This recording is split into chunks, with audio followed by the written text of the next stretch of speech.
যুবকেরা, আমার রাসূলুল্লাহ দিওয়ানারা, আল্লাহ নবী সাহাবারা কতটা ভালোবেসেছে, আপনি আমি কতটা ভালোবাসি একটুখানি মিলিয়ে নেবে। আল্লাহ নবী সাহাবা হযরতে আবু বকর সিদ্দিক রাদিয়াল্লাহু তাআলা হুজুরের ঘরেতে আমার আপনার নবী হাজির হয়ে গেলেন। নবী আমার আবু বকর হুজুরের ঘরের দরওয়াজাতে পড়া নাড়তে লাগে। এই যুবকেরা, তরুণীরা, না না না, নবী আমার দরজাতে পড়া নাড়তে দেরি দেখতে পাওয়া যায়। সঙ্গে সঙ্গে ওই ঘরের ভিতর থেকে হযরতে আবু বকর সিদ্দিক রাদিয়াল্লাহু তাআলা জামা কাপড় নিয়ে রেডি হয়ে তৈয়ারি হয়ে আমার নবীর কাছে হাজির হয়ে যায়। বললেন না সুবহানাল্লাহ? আবু বকর হুজুর সঙ্গে সঙ্গে রেডি হয়ে লাগেজ নিয়ে বের হয়ে গিয়েছে। বলেন না সুবহানাল্লাহ? নবী আমার অবাক হয়ে গেল, আবু বকর তুমি কি জানো আমি আজকে আসবো? কতদিন হয়ে গেল, দীর্ঘ 6 মাস 7 মাস অতিবাহিত হয়ে গেল। আবু বকর আমি তোমাকে বলেছিলাম একদিন তুমি আর আমি মদিনাতে হিজরত করব। আবু বকর তুমি আজকে কেন রেডি হয়ে রয়েছো? হযরতে আবু বকর হুজুর জানিয়েছিলেন, ইয়া রাসূলুল্লাহ, হাবিবাল্লাহ হুজুর, আমি আবু বকর জানি না আজকে আপনি আসবেন, কিন্তু যেই দিন আমি আবু বকরকে ডেকে বলেছিলেন, হে আবু বকর দুনিয়ার জমিনে আমি মক্কা থেকে মদিনাতে হিজরত করব, আবু বকর আমার এই শত শত সাহাবার ভিতরে তুমি আমার সেই দিনের বন্ধু হবে, তুমি আমার সেই দিনের পথের যাত্রার সঙ্গী হবে। আবু বকর তুমি তৈরি থেকো। আবু বকর আমি সেই দিন থেকে আজ পর্যন্ত কোনদিন রাতের বেলাতে বালিশে মাথা ঠেকাইনি। বলেন সুবহানাল্লাহ? আমি আবু বকর তৈরি হয়ে রেডি হয়ে এই দরজাতে হেলান দিয়েছিলাম। বলেন সুবহানাল্লাহ? আবু বকর হুজুরের মতো ভালোবাসা করতে পারবেন? জি, হুজুরের মতো ভালোবাসা করতে পারবেন? কিতাবের মধ্যে পাওয়া যায় হযরতে আবু বকর হুজুর আর আমার নবী রাস্তা দিয়ে হেঁটে হেঁটে যাচ্ছে। জি, খুব কষ্টের সময়, আহা, নবী আমার ক্লান্ত হলেন। আবু বকর হুজুরকে বলতে লাগে, আবু বকর দেখো সামনে কোথায় বিশ্রাম নেওয়া যায়। আবু বকর হুজুর দেখতে পেলেন সামনে একটা এমন করে গুহা রয়েছে। ওই গুহার ভিতরে নবীকে নিয়ে চলে গেলেন। হযরত আবু বকর বসে পড়েছে আর আবু বকর হুজুরের কোলেতে নবী আমার মাথা দিয়ে একটু ঘুমিয়ে পড়েছে। আবু বকর হুজুরের চোখে দেখতে পেল ওই গুহার ভিতরে একটা গর্ত রয়েছে, যে গর্তের ভিতরে হয়তো সাপ থাকতে পারে। আবু বকর হুজুর ভয় লাগলো, আহারে আমার নবীকে যদি কেটে দেয়। আবু বকর হুজুর সঙ্গে সঙ্গে হাত দিয়ে চেপে দিল। বলেন না সুবহানাল্লাহ? মুসলমান ঘরের ছেলেরা, যুবকেরা, এ রাসূলুল্লাহ দিওয়ানারা, আমার নবী পাকের প্রেমিকেরা, আল্লাহ নবী সাহাবা হযরত আবু বকর সিদ্দিক রাদিয়াল্লাহু তাআলা আল্লাহ নবী নবীকে নিয়ে ওই গুহার ভিতরে চলে গেল। সঙ্গে সঙ্গে হুজুর আমার দেখতে পেয়েছে ওই গুহার ভিতরে একটা গর্ত রয়েছে, যে গর্তটা হলো সাপের গর্ত। এ যুবকেরা, তরুণেরা, আল্লাহ নবী সাহাবা হযরতে আবু বকর সিদ্দিক রাদিয়াল্লাহু তাআলা সঙ্গে সঙ্গে নিজের হাতখানা নিয়ে এই গর্তটা এমন করে আটকে দিল। এই যুবকেরা, তরুণেরা, আমার রাসূলুল্লাহ দিওয়ানারা, এমন সময়তে ওই গর্তের ভিতরে একটা সাপ ছিল। ওই গর্তের ভিতরে একটা সাপ ছিল। সে দেখতে পেল একটা হাত রয়েছে, সঙ্গে সঙ্গে ওই হাতে কেটে দেয়। আল্লাহ নবী সাহাবা হযরত আবু বকর সিদ্দিক রাদিয়াল্লাহু তাআলা সঙ্গে সঙ্গে বিষের প্রক্রিয়ায় দাখানা অবাস হয়ে গেছে। গায়ে শরীরে সমস্ত অঙ্গ প্রত্যঙ্গ গুলো এমন করে অবাস হতে লেগেছে, আর সারা শরীর খানা বিষের প্রক্রিয়ায় সবুজ হতে লেগেছে। এই যুবকেরা, তরুণেরা, তথাপিও হযরত আবু বকর টু শব্দ খানা করিনি, কেননা আমার নবীর ঘুমের ব্যাঘাত হবে। এই যুবকেরা, তরুণেরা, আমার রাসূলুল্লাহ দিওয়ানারা, হযরত আবু বকর সিদ্দিক রাদিয়াল্লাহু তাআলা আনহু চোখ দিয়ে ঝরঝর ঝরঝর করে পানিখানা ঝরতে লাগে, তথাপি হযরত আবু বকর একটুখানি চিৎকার করে না। আল্লাহ নবী হযরত আবু বকর হুজুরের কোলেতে মাথা দিয়ে শুয়ে রয়েছে। আল্লাহ নবী নূর নবীর মুখমণ্ডলে আবু বকর হুজুরের চোখের অশ্রুখানা পড়তে লাগে। আল্লাহ নবী নূর নবী জাগ্রত হয়ে গিয়ে আবু বকর হুজুরকে বলতে লাগে, আবু বকর কি হয়েছে বলো? আবু বকর তোমার শরীরটা গরম হয়ে রয়েছে, আবু বকর তোমার শরীরটা বিষের কারণে সবুজ হয়ে রয়েছে। সেই সময়তে আবু বকর হুজুর বলতে লাগে, ইয়া রাসূলুল্লাহ, ইয়া হাবিবাল্লাহ হুজুর, আমি আবু বকর, আমাকে সাপে কেটেছে, সাপে দংশন করেছে। এমন সময়তে আল্লাহ নবী নূর নবী নিজের লালা মুবারক নিয়ে হযরত আবু বকর হুজুরের ওই ক্ষত স্থানে দিয়ে দেয়। সঙ্গে সঙ্গে আবু বকর আগে থেকেও বেশি সুস্থ হয়ে যায়। আমার নবীর লালা মুবারকের ওসিলায় আল্লাহ পাক বিষকে সরিয়ে দিয়ে আগের থেকে বেশি শক্তিশালী বানিয়ে দিয়েছে। বলেন সুবহানাল্লাহ। নবীকে ভালোবাসতে পারবেন আবু বকর হুজুরের মতো? সঙ্গে সঙ্গে আবু বকর হুজুর হাত দিয়ে সরিয়ে নিয়েছে, ওই গর্ত থেকে সাপ বেরিয়ে এসেছে। আর এমন করে বলতে লাগে, ইয়া রাসূলুল্লাহ, হাবিবাল্লাহ হুজুর, বলেন সাপ কথা বলতে পারবে? জি, আল্লাহ চাইলে সব পারে। আল্লাহ যদি চাইতো আপনি তো বোবা হয়ে না কথা বলতে পারতেন। আল্লাহ চেয়েছে বলে আপনি কথা বলতে পারেন। বলেন আলহামদুলিল্লাহ। সঙ্গে সঙ্গে সাপটা কথা বলেছিল, ইয়া রাসূলুল্লাহ, হাবিবাল্লাহ হুজুর, আমি সাপ, আমি কাটতাম না, আমি আবু বকর হুজুরকে দংশন করতাম না। হুজুর, আমি সাপ খবর পেয়েছিলাম কোন একদিন আপনি এখানে আসবেন, আরাম করবেন। সেই দিন থেকে বছর কি বছর কেটে গেল, আমি সাপ আপনাকে দেখভাল করে আপনাকে সালাম দেওয়ার ওসিলাতে আমি এখানেই থেকে গিয়েছি। বলেন সুবহানাল্লাহ। আমার নবীকে সাপ চিনেছিল, বনের হরিণ চিনেছিল, নদীর মাছ চিনেছিল, আপনি আমি এখন চিনতে পারি। আল্লাহ নবীকে সাহাবা হুজুরদের মতো চিনতে হবে। আসেন, আল্লাহ নবীর দরবারে একজন সাহাবা হাজির হয়ে গেলেন। হঠাৎ, আসসালামু আলাইকা ইয়া রাসূলুল্লাহ, হাবিবাল্লাহ হুজুর। হুজুর, আমি কোরআন মাজিদের ভিতরে পড়েছি, কুল্লু নাফসিন যায়িকাতুল মাউত, প্রত্যেক নাফস, প্রত্যেক জীবন একদিন ইন্তেকাল করবে, শেষ হয়ে যাবে, গত হয়ে যাবে। হুজুর, কোরআন মাজিদের ভিতরে আরো পড়েছি, আল্লাহ পাক এমন করে কিয়ামত দিবস করবে, আসমান জমিন সব লন্ড ভন্ড হয়ে যাবে। হুজুর, সেই কিয়ামতটা আল্লাহ কবে করবে জানতে ইচ্ছা হয় তো? জি। আল্লাহ নবী বলতে লাগে, এ সাহাবা, কিয়ামত কবে হবে জিজ্ঞাসা করছো? কিয়ামত কবে হবে জিজ্ঞাসা করেছো? সাহাবা বলো, সেই কিয়ামত দিবসের জন্য তোমার তৈয়ারি কত? কথা বুঝতে পারছেন? জি।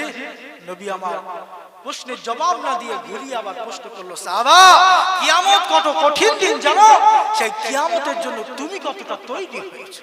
আল্লাহ নবী সাহাবা বলতে, ইয়া রাসূলুল্লাহ, হাবিবাল্লাহ হুজুর, হুজুর আমি তৈরি হতে পারি, হুজুর আমি নামাজ পড়তে পারি। আল্লাহ নবী বলতে লাগে, এ সাহাবা, কিয়ামতের দিনটা বড় কঠিন দিন হবে। কেমন? সেই দিনের দুনিয়ার জমিনে আপনি দোকানদার ছিলেন, দোকানদারি করতে গিয়ে 100 গ্রাম মাল দিয়েছেন, সেই দিনে আল্লাহর দরবারে পাওয়া যাবে সেই হিসাবগুলো। আপনি আজ দুনিয়ার জমিনে এমন করে মাঠে চাষ করেন, যখন চাষাবার সময় আলটা একটু ঠেলে নিয়ে গিয়েছিলেন, সেই দিন কিন্তু সব দেখা যাবে। বিশ্বাস করেন তো নাকি? জি।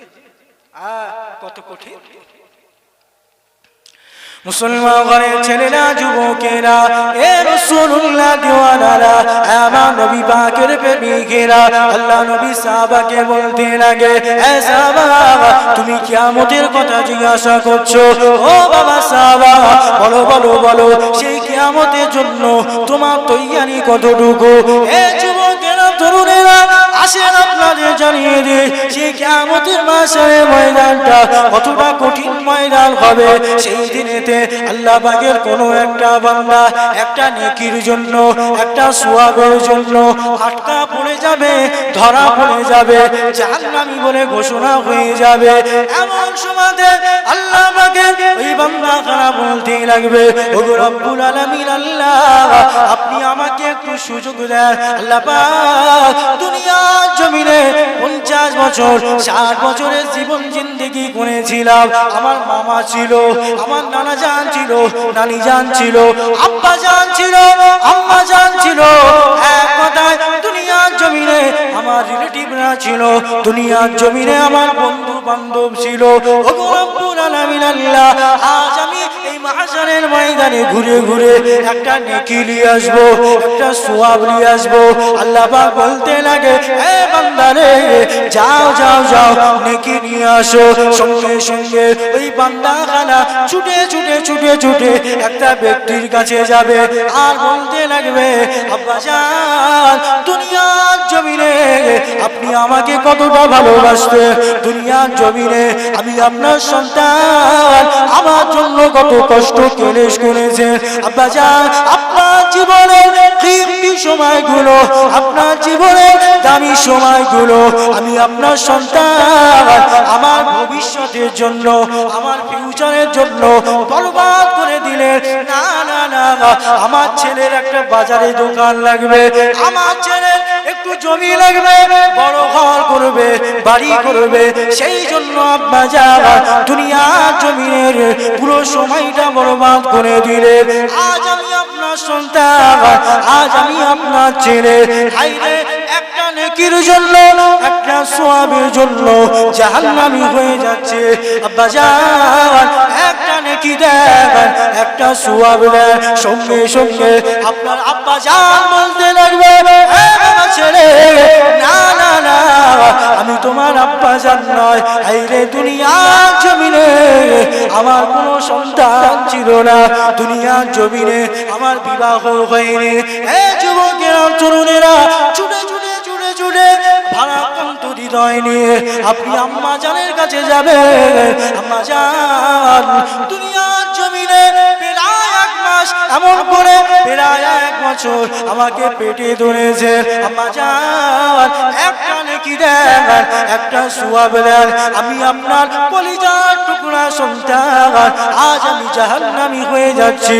দুনিয়া আসমান জমিনের ভিতরে সব থেকে পড়া কারাগার, দুনিয়া আসমান জমিনে সব থেকে ভয়ানক জায়গা জাহান্নাম। আজ আমি সেই জাহান্নামী হয়ে যাচ্ছি। আম্মা জান, আমাকে একটা নেকি দেন। সেই সময়তে তোমার আম্মা জান বলতে লাগবে, এ বাবা ছেলে রে, যাও যাও যাও, এই মাহশারের ময়দানে অন্য কাউকে দেখো, আমি তোমার আম্মা জান নয়, তোমার ভুল হচ্ছে। দেখো দেখো, দুনিয়ার জমিনে তোমার অন্য কেউ আম্মা জান ছিল। হে যুবকেরা, তরুণেরা, এমন করে ওই বান্দাটা ঘুরতে ঘুরতে ঘুরতে ঘুরতে কোনো জায়গায় রাস্তা না পেয়ে, পথ না পেয়ে আমার নবীর সঙ্গে দেখা হয়ে যাবে। সে যদি আমার নবীর দিওয়ানা হয়ে থাকে, সেই সময় নবী আমার বলতে লাগবে, হে আমার উম্মত, বলো বলো, কি তোমার পেরেশানি? হে আমার উম্মত, তুমি আমাকে জানাও, কি তোমার হয়েছে, কেন তুমি দুঃখান্বিত? সেই সময়তে আল্লাহ পাকের ওই বান্দা খানা বলতে লাগবে, ইয়া রাসূলুল্লাহ হাবিবাল্লাহ, ইয়া রাসূলুল্লাহ হাবিবাল্লাহ, আজ আল্লাহর দরবারে, আজ আল্লাহর কাজ করাতে একটা নেকির জন্য, একটা সওয়াবের জন্য আমি আপনার উম্মত আটকা পড়ে গিয়েছি। সঙ্গে সঙ্গে নবী আমার আল্লাহর দরবারে যাবে আর বলে দেবে, ওগো রব্বুল আলামিন আল্লাহ, না না না, এই বান্দাটা, এই উম্মতটা, এরা দুনিয়ার অন্য কারোর গোলামতি করেনি, এরা দুনিয়ার অন্য কোন নেতা নেত্রীর পিছনে ছিল না। এ হলো আমি মুহাম্মদ, আমার পিয়ারা। সঙ্গে সঙ্গে আল্লাহ পাক জানিয়ে দেবে, হে জান্নাতের মালায়েকারা, যাও যাও যাও, আমার এই বান্দাকে জান্নাতে নিয়ে যাও। রাসূল তোমায় ভালোবাসি, মন হৃদয় উজাড় করে, বুকের মাঝে জ্বালায় আমার রসুল দূর হবে তোমার দিদারে, নবী দূর হবে তোমার দিদারে। সুখে তুমি দুঃখে তুমি, চোখে তুমি বুকে তুমি, জবান খুলে বলেন না সুবহানাল্লাহ।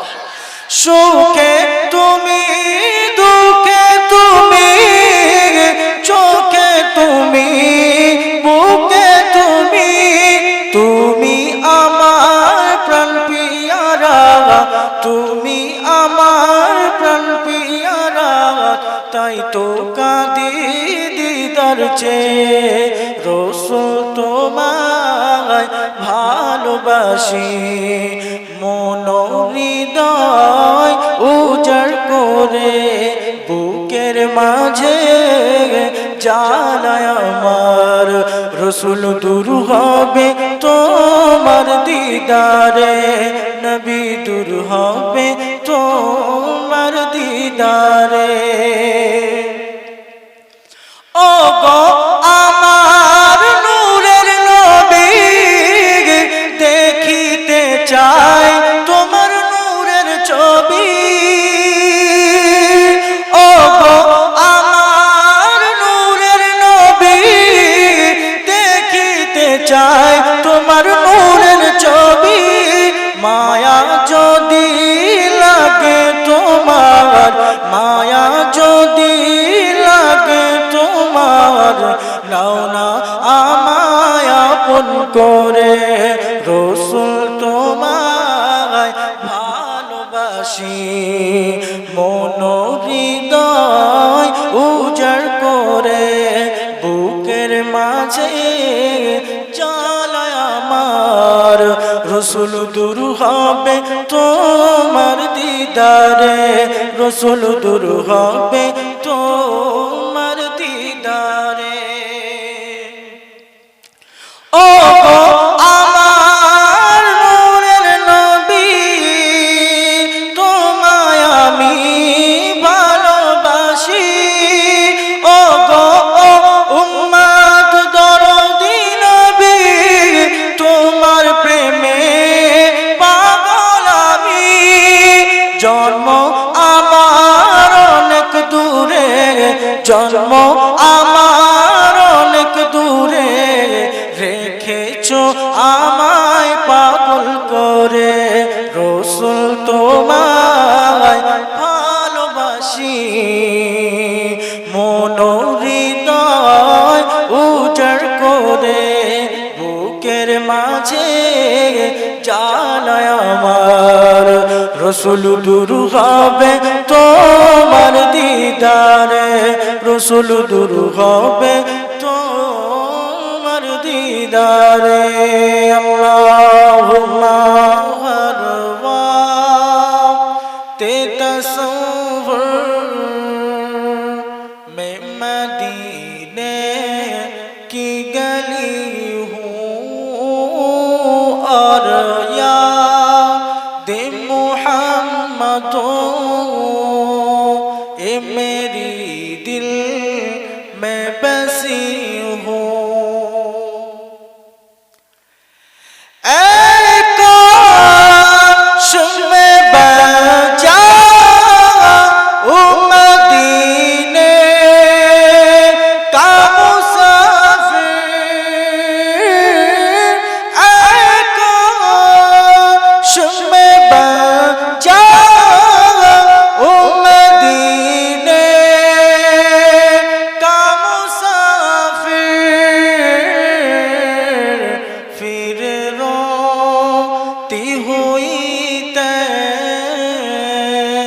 बकोबारा तो चली हूँ हर वक्त तसव्वुर में मदीने की गली हूँ। आका का बेदा हो ए जहन्नम, तू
रही हूँ हर वक्त तसव्वुर मैं मदीने की गली हूँ